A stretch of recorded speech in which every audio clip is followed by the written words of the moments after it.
Hi, everyone, and welcome to another edition of insideTauck. My name is Dustin Smith. This is our monthly virtual event series designed to educate, inform, and inspire future travel. We tap into our internal tour architects and our wonderful partners from around the world to give you a small taste of what to expect on tour with Tauck. We hope these events provide you with an hour's worth of positivity and excitement as we set out to travel the world once again. As I said, my name is Dustin. I work on the marketing team here at Tauck, and thank you so much for joining today from wherever you happen to be logging in from. Today, we are joined by a very special guest, back by popular demand, Elaine Ruffolo, art historian and a very, very close Tauck partner in Florence. Elaine was actually the presenter at our very first insideTauck event back in April of 2020. She kind of kicked off this series for us, and we can't thank her enough for that. And she provides in-depth knowledge on tour in Florence. We're very excited to have her back with us today virtually to discuss the history and current presence of Florence today. Before we get started, just a couple housekeeping items. You are all on mute. You're joining from Zoom webinar today. If you do have questions or comments throughout, please type them into the chat function on the bottom of your screen. I will be looking at that throughout. I will answer what I can during the presentation, but then after we will have some time with Elaine for some Q&A. And I'm sure many of you have questions about your upcoming travel and wonder about the necessary procedures and tour specifics. And first of all, thank you for booking with us. But we won't be discussing those specifics today. If you do have questions about that, please contact our reservations team or visit tauck.com/health for the latest information regarding ongoing travel updates. Today, the presentation will last roughly 1 hour. It is being recorded and will be available for viewing later, and it will be up on our blog page, most likely tomorrow afternoon. We're also streaming live on Facebook, so if you do have any technical difficulties throughout or want to invite a friend last minute, please direct them to Tauck's Facebook page. And finally, we will be sharing images and an 8-minute video throughout. So on your screen, you have the option, a vertical bar between the slides and the speaker to toggle that back and forth if you want to make the images bigger or me or Elaine, the speaker, bigger. All right, I think that's it. So without further ado, I'm going to stop talking and turn this over to Elaine. Go ahead, Elaine. Thank you very much, Dustin. Thank you very much for inviting me back. It's always a pleasure and a privilege to speak to Tauck travelers. As Dustin said, my name is Elaine Ruffolo. I have been living and teaching in Florence, Italy for over 30 years. I teach undergraduates, adults, museum groups, and very, very happily have been lecturing for Tauck travelers coming through Florence on the different programs. I do online education as well, private tours. And so if you're curious about me and more about what I do, go to my website or take a look at what I'm up to on my Facebook page or Instagram. Anyway, let's turn to this topic, which is, of course, today we'll be discussing Florence Then and Now. I'll be talking for about 50 minutes, and then we're going to turn it over to a video so you can see what Florence is like right now. And let's give you some wonderful images. Pull up your chairs, get up close, enjoy these images as we step back into the history of Florence, where really no society since ancient Rome has had such a profound effect and really long-lasting impact on human civilization, particularly during the 15th century, as the city of Florence. You know, when Florentine painters and architects managed to transform visual culture and they built a new visual environment. And really, everyone, by the opening of the 14th century, Florence was enjoying an unprecedented period of wealth and prosperity, and it was considered really the great center of art and culture in the known world. And if one thinks about it, you ask yourself the question, how is it that one city could have produced such a mind-boggling roll call of astonishing and prolific brilliance? Think about it. From Dante to Giotto, from Botticelli to Leonardo, from Michelangelo to Machiavelli, all of this giving, I think, the apt title of Florence as the cradle of the Renaissance. So I'm an art historian, And I take that and ask myself immediately, how did this all come to be? And for us to understand that, we need to go to the beginnings, to the distant past of what Florence was like back then. And back then, of course, I'm reaching all the way back to the Roman Empire, because Florence was once a Roman town. She was formed about the time of Julius Caesar. And here's what Florence looked like in this reconstruction. And she was built as a place for retired military during the period that we call the Pax Romanum, right after the death of Julius Caesar and his adopted son Augustus taking over. And it was interesting because of the power of the military. Of course, the emperors would give their military quite a few rights. They had a plot of land, they would have a monthly stipend, they were given a place to live, and Florence was one of these retirement communities in ancient Rome. Look, she had even entertainment, so it was a nice place to retire. You could go over here to the amphitheater, you could walk through the main gates of Florence, turn left, and find yourself in front of the theater. There were 5 bath complexes in Florence. It was a nice place to live. And here's downtown Florenzia, which is where we get our term Florence from later on. So a nice place to retire in ancient Rome was the city of Florence. I guess you could think of it like Pensacola, Florida. That's a good analogy. All right, so what happens to these days? Well, they're going to come to an end by about the 4th century AD. We start to find the invasions of barbarians and the crumbling of the Roman Empire. I love this old map. It shows you all the different names, the Latin names for the territories where the Romans had expanded. And because they overexpanded their borders, they couldn't control the borders. And pretty soon, the military starts to pay allegiance to the generals rather than to the emperors. It further crumbles with that religion called Christianity, which is monotheistic. The Romans didn't care who you prayed to, but first you had to pray to the Roman gods. And with Christianity becoming the official religion of the empire, God goes before state. Then we have a splitting of the empire and the beginnings of barbarian invasions, especially up here from Germania. But they're coming in, the Vikings, the Visigoths, the Vandals, Attila the Hun, and the barbarians will pillage and plunder. And I bring that up because that's what happens to Florence.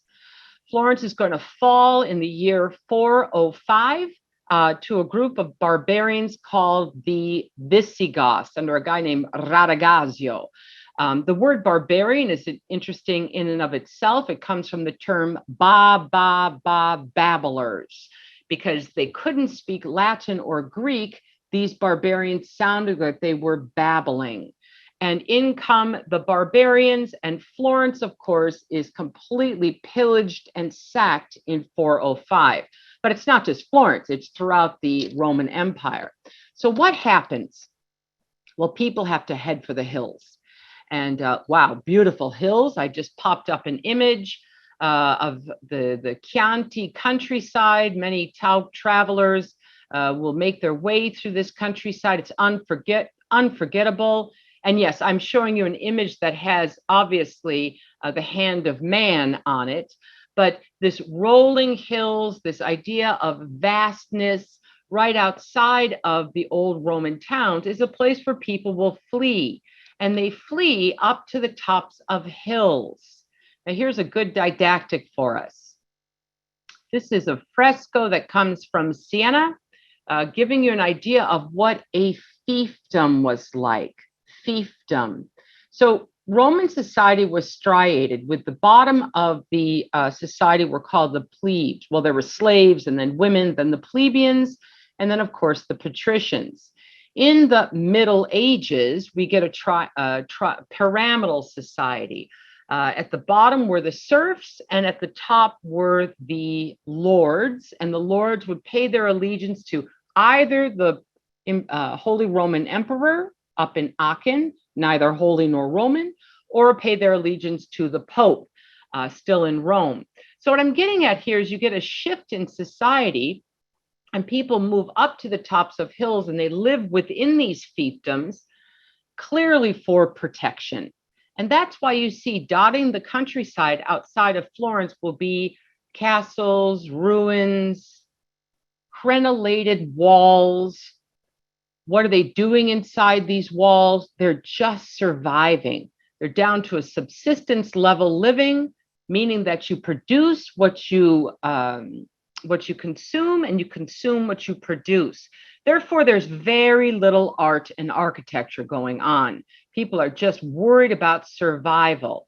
So I'm an economic art historian, which means I follow the money. And if there's no money, there's no art and architecture. And that's one of the reasons why we call this period the Dark Ages. It's sort of an old-fashioned term, but it really refers to the fact that there was not much going on, with one major exception that I want to keep in mind, and that is the rise of monasticism. So I just popped up on your screen an image of a monastery. Monastery comes from the word mono, which means one, alone. And this is the rise of the monastic order in the West. This guy named Saint Benedict of Norcia, he dies in 467. So right during this Dark Ages that I've been describing.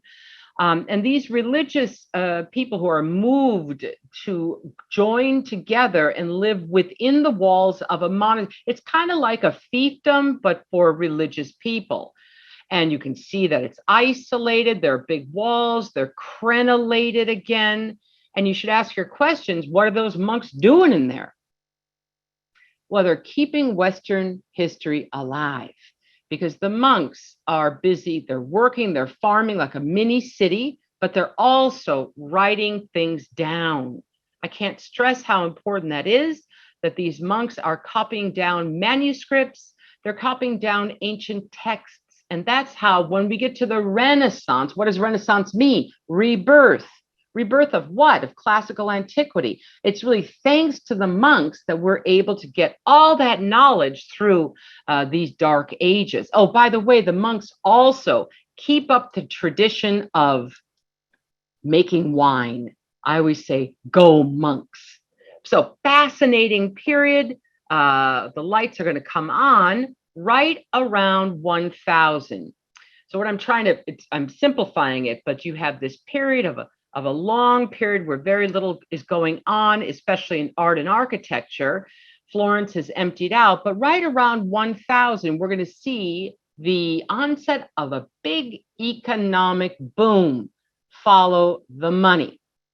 And right around 1000, they figured out the 3-field rotation system. They learned to put the harness around the chest of the horse or oxen rather than around the throat. It's a big deal for the ox, if you think about it. They also start to plant legumes. Legumes give nutrients back into the soil, and it leads to a period of surplus. They also put the wheel on the plow, and horses will start to have stirrups, so they're more easy to control. Now, I know that doesn't seem like it has anything to do with the Renaissance, but of course it does, because this will lead to a period of producing crops and surplus. What are you going to do with surplus? Well, you start to take it outside of the city walls. And now we start to see a movement in and outside of these fiefdoms, and people will begin to move back to the old towns. Because where would you go to trade something? If you have too many beans and you want to sell some, well, I would go back to an old Roman town, because dust off the surface and those Roman towns become the perfect place for the new towns emerging, the towns that we call, of course, the Renaissance city-states, especially Florence. So certainly trade has everything to do with how Florence will get back on her feet. But let me add to that, because it's not just trade. We also find in around 1000, especially the year 1000, pilgrimage. Because 1000 was a holy year, people start to get on the move. And they're moving up. It was considered a holy year. Therefore, you should go to Rome. You should go to Compostela in Spain. You might want to go visit the bones of an important saint, maybe your patron saint. What I'm getting at here is this is travel and tourism of the Middle Ages. And just like we travel and bring an economic boom to the different cities, these pilgrims are going to travel. They need a hotel room, they need a plate of pasta, they need to buy some trinkets. And following the onset of pilgrimage, which begins in 1098 specifically, you start to see city-states growing up around this. Last piece of the puzzle, everybody, crusades. So the crusaders go off. Well, the function of a crusade is to go take the Holy Land back from the infidels. But if you just think about it for a minute, these crusaders, they need ship makers, they need armor makers, they need sword makers, contract signers. And yes, they go off to the Holy Land to kill the infidels, but they come back to Europe with new ideas, such as double entry bookkeeping, Arabic numerals, the concept of zero, the water wheel, paper making. Think about it. The Arabs, India, China had already gone through their Renaissance. How does that knowledge get passed over to Europe? Thanks to the Crusaders. I always tell my students, you try to times 57 times 557 using Roman numerals. That's not going to work. So put it together and we find, because of pilgrimage, crusades, and more than anything, because of trade reviving again, we get the rise of city-states. And here's Florence. So she just doesn't come out of nowhere. This is Florence revived after that long slumber of the Middle Ages. Look at how wealthy this town is. Florence knew that she was special. She's filled with piazzas and churches and palaces and loggias. Look, she had city walls, which were built in 1284 with 87 different gates going all the way around these walls.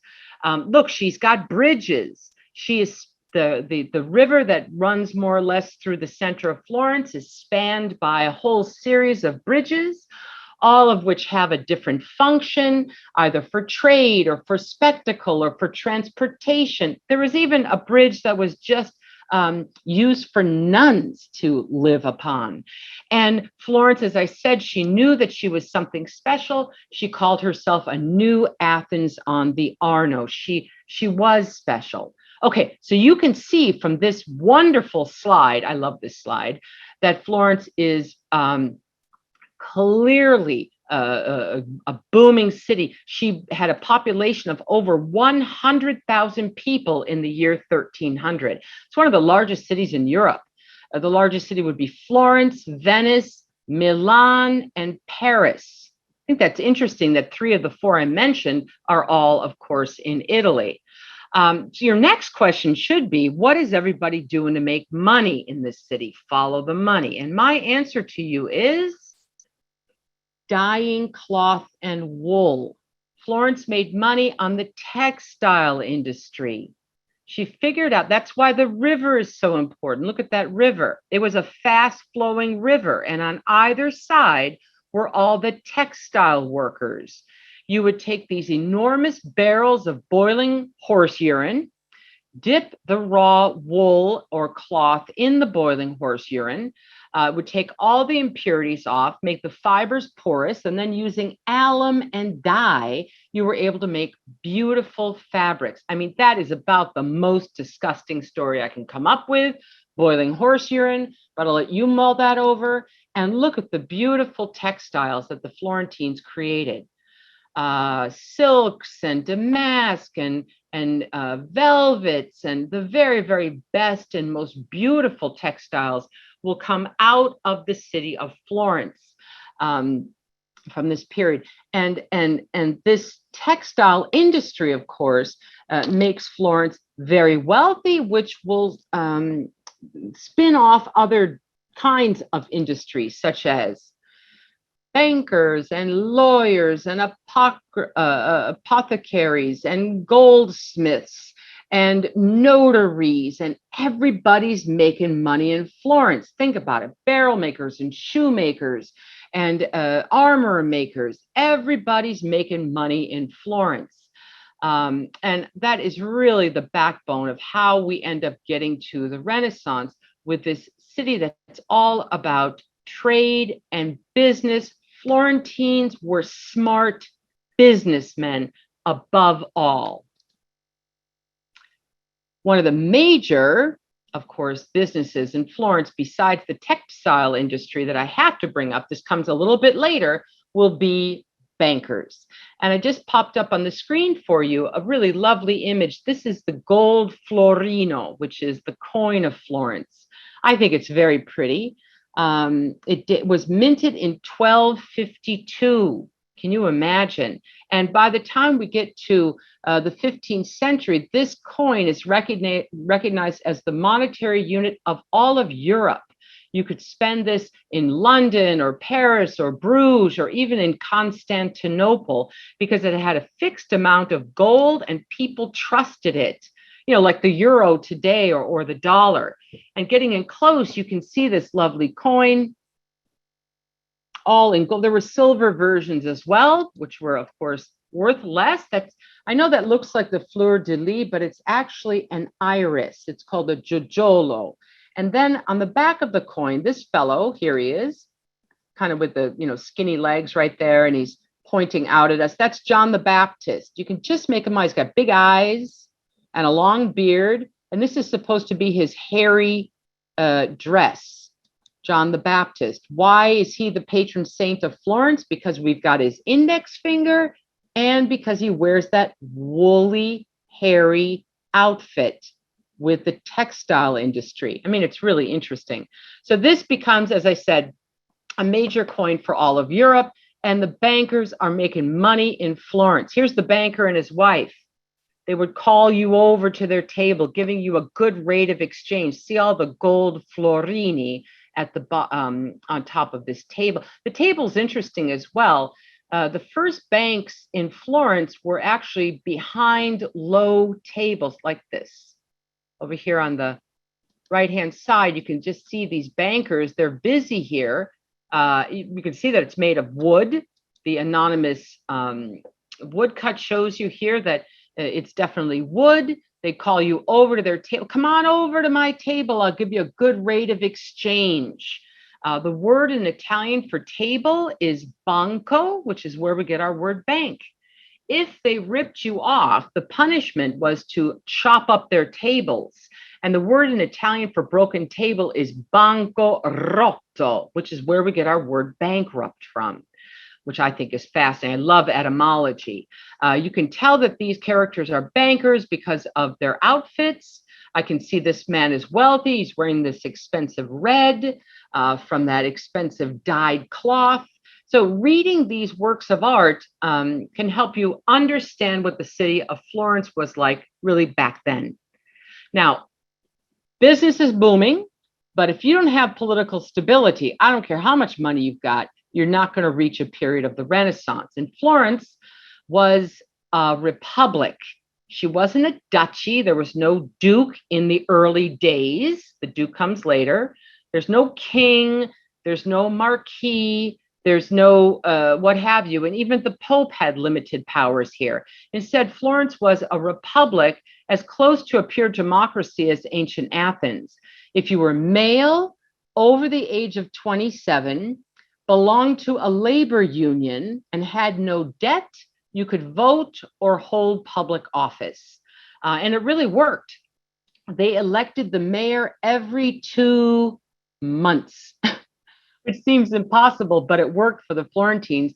Once the mayor was elected, he got locked inside the palace so he wouldn't cut any deals with lobbyists. I think that sounds rather intelligent. Now look at the building, which is called the Palazzo della Signoria. Signoria means lords. It's not signorina, it's signoria, the palace of the lords. And to me, it looks rather like the fiefdom I showed you earlier. It is masculine, massive, right? Moving up this whole section up here that I popped up on the right, this is called the ballatoio. It's all done for protection. There's an overhang here where they could pour down boiling oil on the enemy if they need be. and this wonderful watchtower that could scan the horizon for the enemy. Politically stable was the city of Florence. From 1293 to 1512, she was a republic. And as I said, business. Now I'm walking through the city and how it once was. We'll be walking through the city momentarily in a video so you can see what it's like today. But this is the Ponte Vecchio, which means the old bridge, and it was built in 1334 to replace a bridge that had been washed away from a flood in 1333. And the fact that it still remains, its original pilings, and later on these shops are attached to it, and a corridor that runs off of it, makes this the place where you could, and still do, gather. I like this bridge because it is a seamless tie from the north side of the city on the left to the south side of the city on your right. It is a bridge, it's a shopping mall, it's a gathering place. It's all those things that an architect would desire, and it was built in 1334. And then, of course, we need the religious heart of town, and that's where the Duomo comes in. Duomo. Notice I didn't say Domo, I said Duomo. It comes from the word Domus Dei, which means house of God. And every city-state has a Duomo, and they want to show off. And Florence is looking around, at Siena or Lucca or Pisa or what have you. And she basically says to everybody, watch my smoke. Look at the size of this thing.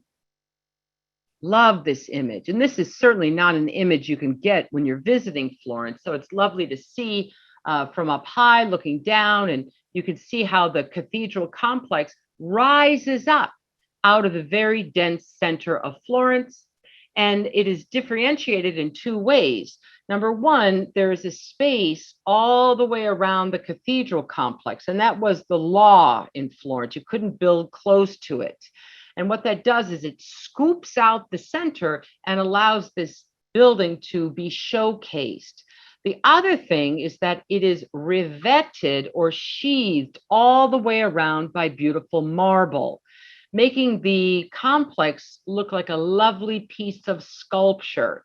Now, I know that it looks like it was all done at the same time, but let me give you some dates here. Here's the baptistry, dating from the 11th century. The body of the church, 1296. The bell tower, 1334.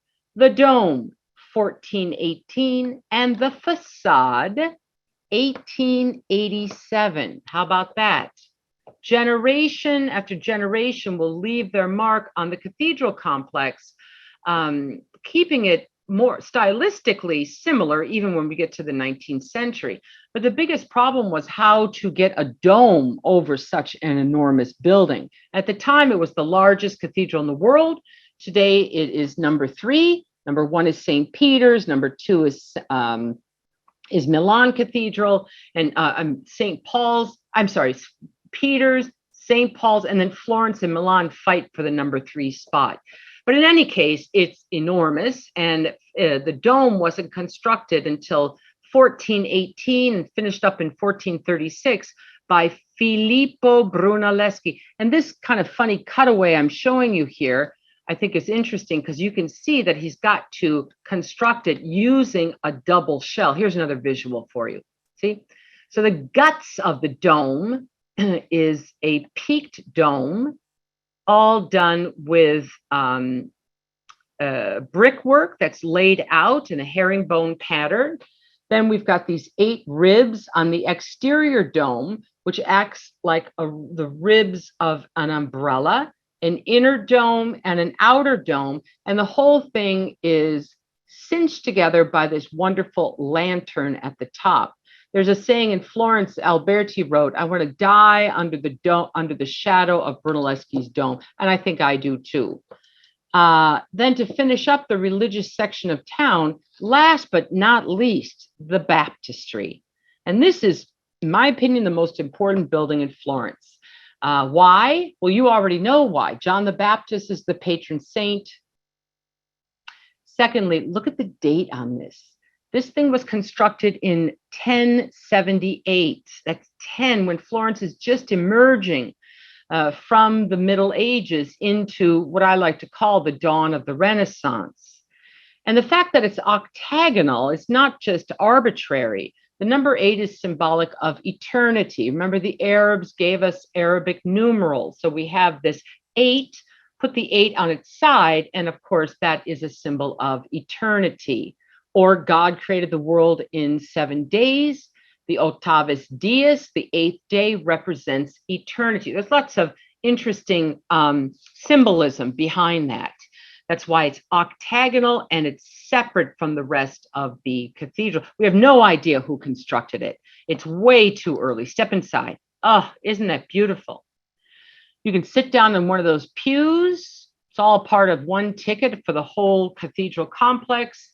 I urge you to go inside. They've just almost completed the restoration of the mosaics. You know, sit down on one of those pews and just think about who's been baptized there. Dante, Lorenzo the Magnificent, Machiavelli, Botticelli, Brunelleschi. Shall I go on? My daughter Leah was baptized there. I pulled in every favor ever owed me because I wanted her to be in the same baptismal log as Dante. I think that's fabulous. And look up, and this is what you see on the ceiling of the baptistry. Beautiful mosaics, all done in wonderful gold with the image of Christ, who is judging us, bringing up the blessed with his right hand and casting down the wicked with his left. And here is one of the earliest images of hell that we know of. This is an image of the devil who's chomping on 3 figures. He eats Judas, Cassius, and Brutus. He eats them, he digests them, and then he excretes them down below. Now, that's not very pleasant, but I'm hoping that it rings some bells for you, because the descriptions of hell match in terms of time period with, of course, the great Dante Alighieri, who wrote the Divine Comedy in 1305. It was published. I bring him up because we are in the 700th anniversary of the death of Dante in 1321. Those are the buildings I hope you will see. Here's the exterior of the baptistry. And we put this together to lead us to this fabulous period poised on the high Renaissance. Population, civic pride, political stability, religious importance, and wealth. And all of this will come together to lead us into the early Renaissance. I'm going to repeat that. Population, civic pride, political stability, religious importance, and money. Like a perfect storm will give birth to Florence. Let's go further. By the 14th and 15th century, this family is the dominant family of Florence. Most of you know the name, the Medici. There was a good Netflix show, I think, on the Medici for a few months. But there's Cosimo the Elder.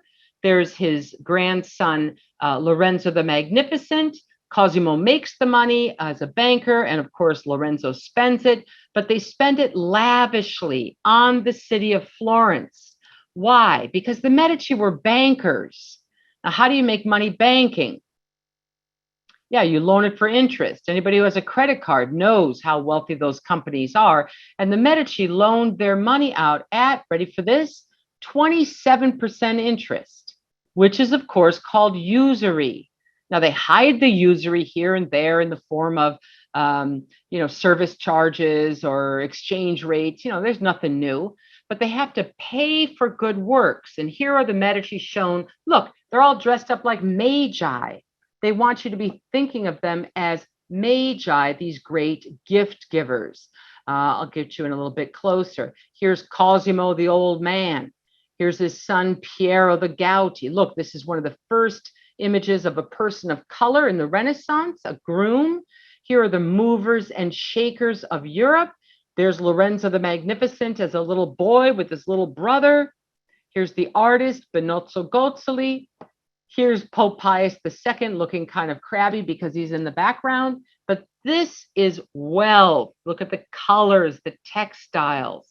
And the Medici have to spend lavishly on good work so that when they're ready to go to the gate, the pearly gates, and meet St. Peter, they can show like their business card, their Medici coat of arms, balls. And there are the balls of the Medici family.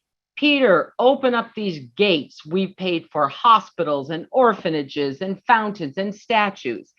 And the patronage of not just the Medici, but these wealthy merchants are going to pay for images of altarpieces and frescoes and portraits and wonderful images that we know as the Renaissance. And those are just a smattering of some of the famous paintings. I could also show you, of course, the wonderful statuary in Florence. By great names such as Donatello, Verrocchio, Lorenzo Ghiberti. Everywhere you look, it is a celebration of Florence, but through the lens of these wealthy merchants, especially the Medici. And that's how we end up in the golden age of Florence. And that's when this great painter comes on the scene, Sandro Botticelli. Sandro Botticelli paints the Birth of Venus for Lorenzo the Magnificent, who gave it to his cousin as a wedding present. I mean, what is that? The second most famous painting in the world? I would say second only to the Mona Lisa by Leonardo. And if you look at this, you can see that's not real. It's not a Christian image. That's not the Virgin Mary. It's Venus. And she's coming out of her shell. This is taken from Ovid's Metamorphoses. How do they know the stories of Ovid's Metamorphoses? The monks, remember? They kept our whole Western tradition alive. And Cosimo was a great and avid book collector. There's a good book right now by Ross King called The Bookseller of Florence. And he talks about how the bookseller would sell these translations to all the wealthy and intelligentsia in Florence. So the story here of the birth of Venus, she's born from the sea, from the sperm and the foam of the Aegean Sea, the sperm of her father when he was castrated by Cronus. I mean, it's a violent story. But of course, Venus comes out, the goddess of love, in this poetic, beautiful scene. Left-hand side are the wind gods. I can tell they're wind gods because their cheeks are puffed up. Look, they're all intertwined around each other. Flowers fall around them. They're beautiful roses. Roses are red, by the way, because Venus stepped into a white rose, pricked her heel, and the blood seeped into the white petals. Venus reminding us of the Venus de Milo, a reference back to classical antiquity. And of course, this image of Flora, who comes bouncing over to cover up Venus's nudity. Look at her carefully. She wears laurel leaves, laurel trees behind her. Laurel, of course, for Lorenzo. Mwah! That's a beautiful painting, isn't it? And that face is unforgettable, probably based on the features of a woman named Simonetta Vespucci, who was considered the great beauty of her day. I mean, can it get better than this? The Medici, Botticelli. Well, yes. What about Leonardo? Leonardo comes on the scene right at this period. Leonardo da Vinci means Lenny from Vinci. He was just a regular kid. He was an illegitimate kid at that. And he will come into Florence and become really the quintessential man. And in the Uffizi galleries of Florence, we're lucky because we have 3 Leonardos inside the museum, 2 of which, one is partially by Leonardo, one is unfinished, but this is complete, called the Annunciation. There's clarity, a perfect sense of space. Look, foreground, midground, background. The lines of the architecture plunge your eye into a vanishing point. There's an attention to detail here. Look at the botany, the flowers, that the precise care that Leonardo would take. He was fascinating with optics and mathematics and astronomy and images, and it's reflected here in this beautiful painting. So all of this comes together to bring us this golden age. And I just can't think of a better time to be alive than, let's say, 1490 in Florence. There's Lorenzo.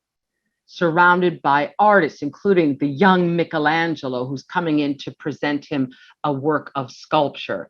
So things are looking good. They're looking really good until we get to the year of 1492. And I suspect all of you can answer the question, what happened in 1492? And we remember from grade school, Columbus sailed the ocean blue. Why is that a big deal? Because guess who's not on the boat? The Italians. Yes, I know Columbus was Italian. So was Giovanni Verrazzano and Marco Polo and John Cabot.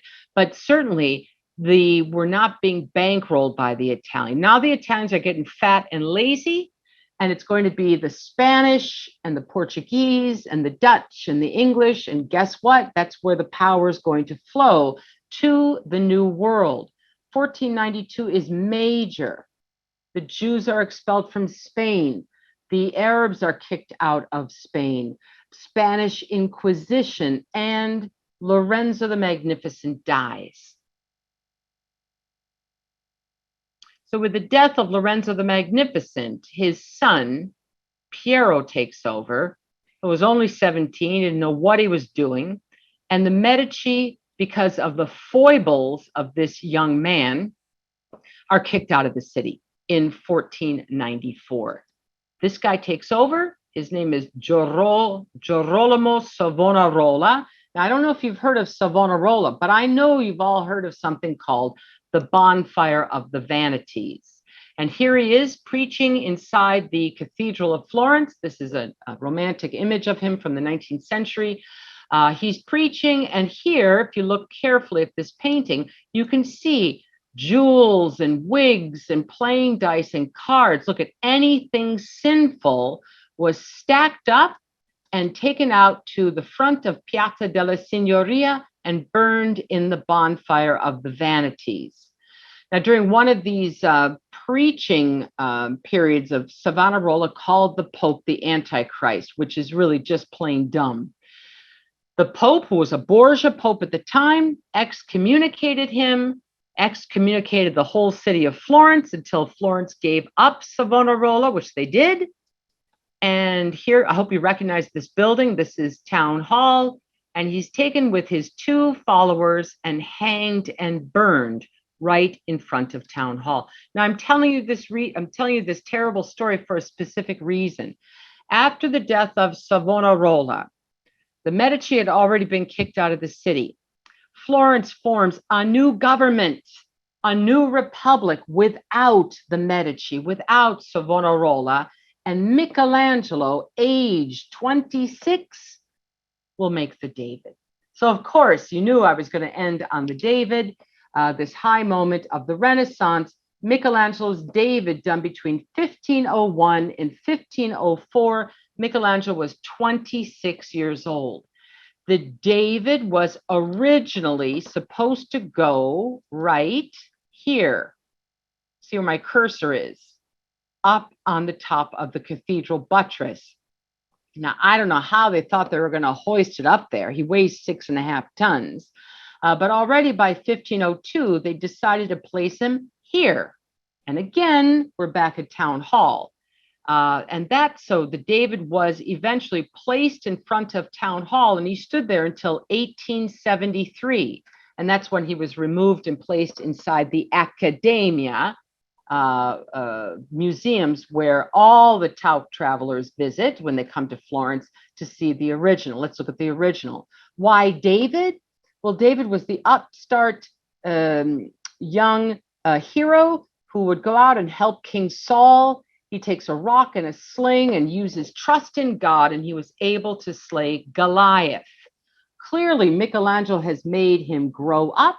No longer is he a skinny adolescent youth, but instead, he is a full-grown man at the height of his physical condition. As I said, he weighs 6.5 tons, and he's 17.5 feet tall, carved from one block of marble. He stands in a relaxed pose that we call contrapposto, or weight shift. Michelangelo has made him nude, like a Greek athlete, making a reference back to classical antiquity. Flat stomach, wide chest, looking ready to slay the enemy. And the hand of David certainly says it all. Michelangelo must have been doing human dissection of cadavers by this point, because he's understood how the body works from the bones to the muscles. Don't those veins look like they're pooled with blood? And that brings us to the very height of the High Renaissance, giving us an idea of really Florence, starting, of course, from the classical antiquity all the way to the period of the Medici and beyond to Michelangelo. That's how Florence was then. Now, Dustin, would you play us a little version of what Florence is like now? I'll stop my share.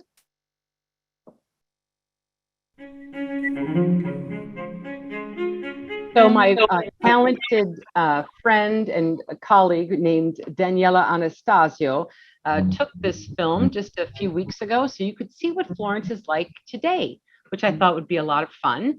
And you can see this is, of course, a sunny, lovely day. Florence just got cold this week, but we're seeing the baptistry and getting a glimpse of the people on the street. Now we are walking down the main drag of Florence, and to our right is, of course, the baptistry, which I just showed you, the octagonal building. Here on the left, you can see the 19th century facade. It's going under some restoration now. There's kind of a nice before and after look, as you can see, which is phenomenal. It's all being cleaned as I speak. The facade dating from 1887, trying to match more or less the sublime facade of the baptistry. And you get a feel for the people on the streets. And there is, as you can see, a line in front of the cathedral. Now, the reason for that is because there is a security that you go through. It's not very long. The line goes pretty quickly. And because it's still not overcrowded in Florence, you can get in pretty quickly. Yes, there is a mask mandate inside, but you don't have to wear a mask any longer outside. Anytime you go inside a building or a museum or a restaurant, you need to wear a mask. Here, my friend Daniela has filmed kind of a before and after of my favorite building, of course, the baptistry. And you can see people standing in front of it. Little do they know that they're standing in an area between the baptistry and, of course, the cathedral, which is known as Paradiso. And that's why those gates are called the Gates of Paradise. Now, here's Via Calzaioli, which is the main drag. I think it depends on how quick your internet is and how clear the image is. So I'm sorry if the pixels are a little mixed up, but you're still getting a wonderful gist of it. On your left-hand side is Or San Michele. You can also see on the main drag of Florence, lots of people clearly, and there are places to sit and planters, and those were placed in about, maybe 5 years ago as a way of stopping any kind of speeding traffic or, possible trucks or things.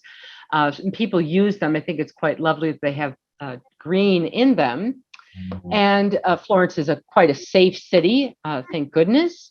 And you can stroll around, and it is pedonale, or only foot traffic is allowed.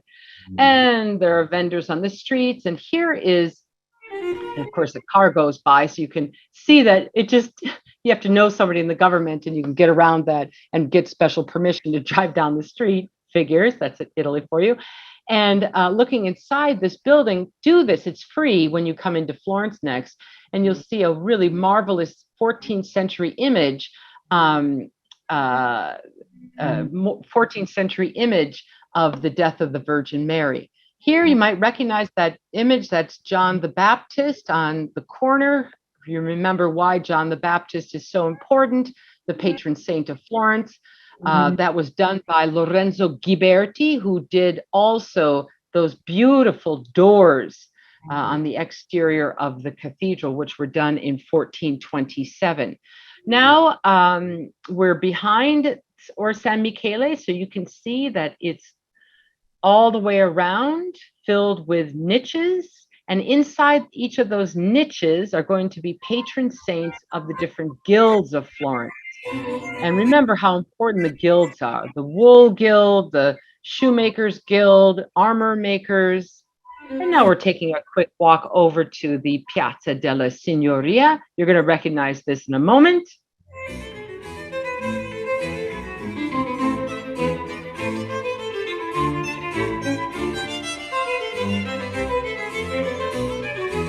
Wonderful music go with this, and I'll talk over the music for a moment. You can see the piazza is really filled. It's still a gathering place for people, lots of cafes outside, and there is the magnificent Palazzo della Signoria, which I showed you in one of the early slides. The original Ghiberti doors are indeed inside the Cathedral Museum, but I'll go back to that with Q&A. And here you can see that the ideal vision of the Palazzo della Signoria is right here on the corner, so that you can see both the north side and the east side. And here, the Loggia dei Lanzi. I realize there's this kind of crazy tree there in the middle. That is a monument to Dante. And honestly, I just don't know why. I've been trying to figure it out all year. That particular tree is somehow correlated to Dante. Now we're looking back at all of these muscular men in stone in front of the Palazzo Vecchio, and getting a quick glimpse now of the exterior of the Uffizi. There's the copy of the David. You know that the original is inside the Accademia. There's the Perseus and Medusa on your right, which is original. Hercules and Acus, which is original. And you're now entering into the Piazza of the Uffizi. Uffizi means offices. These offices were designed in 1565 by the architect Giorgio Vasari, of course. And here's the line of the Uffizi. The line at the Uffizi is quite long without a reservation. Of course, Tauck travelers always have a reservation, but if you go on your own, make sure to get one online so you don't have to spend time waiting. Oh, wonderful image. Now we're going to walk over the Ponte Vecchio here. These arches here with the little windows up above was once the fish market. And here's the Ponte Vecchio, built, you should recall, in 1334. And on either side, you could have bought peacock feathers and fish and meat and purses. And today it is lined on either side with the most beautiful jewelry shops, especially gold, because of the, and people ask me all the time, is that for the tourists? No, there have been gold shops on this bridge since 1587. And here's a lovely overlook, getting both east and west of along the Arno River. The Arno flows from the Casentino Hills down all the way and empties out into the sea right around Pisa. And this is a monument to Benvenuto Cellini. You can see everybody gather. Remember, I told you the function of this bridge is a gathering place. And with that, I hope you had a good idea of what Florence is like then, of course, which is my specialty, but I also wanted you to have a feel for what Florence is like today. I hope all of you will come to Florence very soon, especially with Tauck. Elaine, thank you so much. That was amazing. You condensed a ton of information into an hour or so. There are a couple questions. I think if you could spend a little bit of time talking about the doors of the baptistry. Sure. We had a couple guests wondering about that. Yeah, I could do a whole lecture on just that, of course. So when Florence is really back on her feet after the bubonic plague in about 1400, she decides to celebrate, to build new doors for the baptistry, because the baptistry is so important. And Lorenzo Ghiberti won a competition over Filippo Brunelleschi, and he made the first set of doors of the baptistry. And the Florentines liked them so much, they commissioned a second set of doors. which were placed on the east side of the baptistry in front of the area that's known as Paradiso, hence the term Gates of Paradise. They're made of bronze and gilded, and Ghiberti spent 28 years working on doors, his whole career. They were really quite damaged in the 1966 flood, taken out and went under restoration, and now they are all finished being restored and placed into their form of doors only in 2016. And they're inside the new museum of the cathedral, which I think is the best museum in Florence.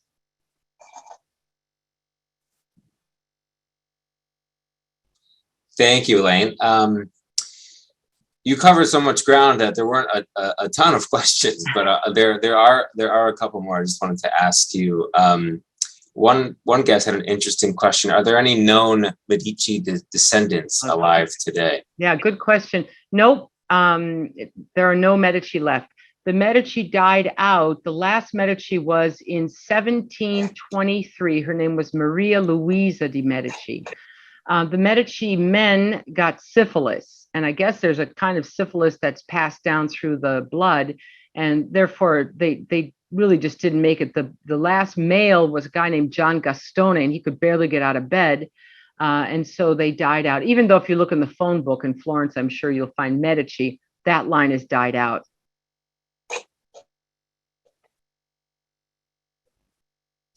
Great, thank you, Elaine. Way back when you first started, there was a guest that had a question about the construction of the houses and buildings in Renaissance Florence way back. As particularly that image you showed of all the red roofs on the houses. Was that typical, or how was that done? Yeah, well, why were they red? Yeah, excellent question. The reason is practicality. So Florence is made predominantly of stone, which is good for Florence. That's why things lasted so long. I mean, of course, you're going to have wooden floors in between the different towers, but towers are made of stone, and there is a natural quarry right in the Boboli Gardens that the Florentines could use, and it seemed almost inexhaustible. So they had that right down the street. The red roofs are made of what's called terracotta, cooked earth. It's a clay, and that too comes from a little area outside of Florence called Impruneta, which was, again, it's all about cheap, whatever material that is convenient for you, you use. And Florence used both of those. And that red was the least expensive way. And of course, it makes for Florence so beautiful. Yeah, of course. A couple guests just coming in right now asking about the Pitti Palace. I'm probably not saying that correctly, but no, it's perfect. Could you just overview that quickly? Sure. The Pitti belonged to a family called the Pitti, Luca Pitti, built in, I think it's 1480 or something, maybe a little earlier, doesn't matter.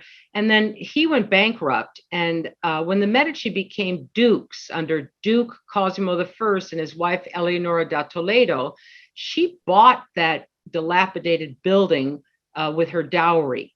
And she wanted to move out of town hall because she said it was drafty. And she, and then subsequent generations of Medici, all added to the Palazzo Pitti. But strangely enough, it still kept the name Pitti. And what you see over there is a behemoth building, humongous, almost like the in the same ilk as, say, Versailles. The taste for grandness was certainly there, but still maintains a kind of severity of the Medici, of taste for Florentine palazzi. And of course, inside is a remarkable collection of paintings and precious objects and the Boboli Gardens. I mean, I would need 3 days to just talk about the Palazzo Pitti. And I've actually done that on my presentations, on my Sunday evening presentations.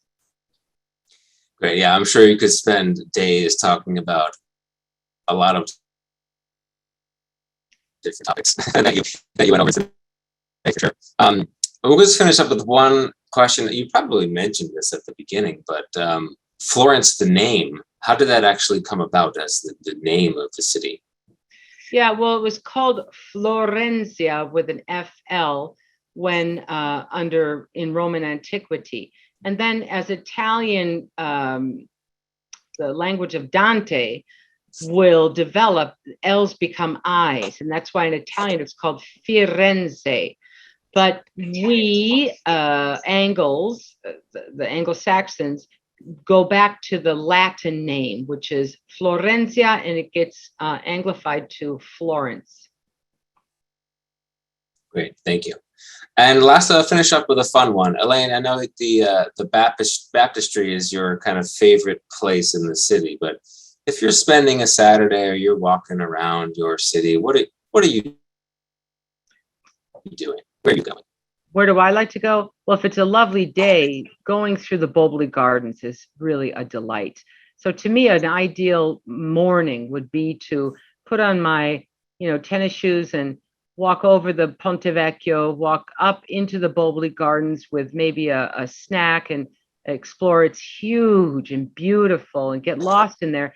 And then after I've gotten kind of a workout and spent some time in green, I like to come down and find my favorite restaurant on the Oltre Arno and get a nice glass of wine with some friends and spend one of those 2-hour Sunday lunches. For me, that's like that sounds amazing. Well, again, thank you so much, Elaine. You're a wealth of knowledge and a fantastic partner. We're so happy to work with you when we do visit Florence on some of our tours. Thank you for providing this hour of knowledge for everyone, and thank you all for joining. As I mentioned to a few of you, this was recorded, so it will be sent back out to you tomorrow afternoon. You'll get an email, and if you'd like to rewatch it or share with others, please do. And if you'd like to see more with Elaine, I think, Elaine, your website is elaineruffolo.com, just her name.com. Feel free to go visit Elaine there as well. So thank you again, Elaine. Thank you, everyone, for joining, and I hope you all Thank you for coming, everyone. Grazie mille. Ciao, everyone. Ciao, ciao, ciao.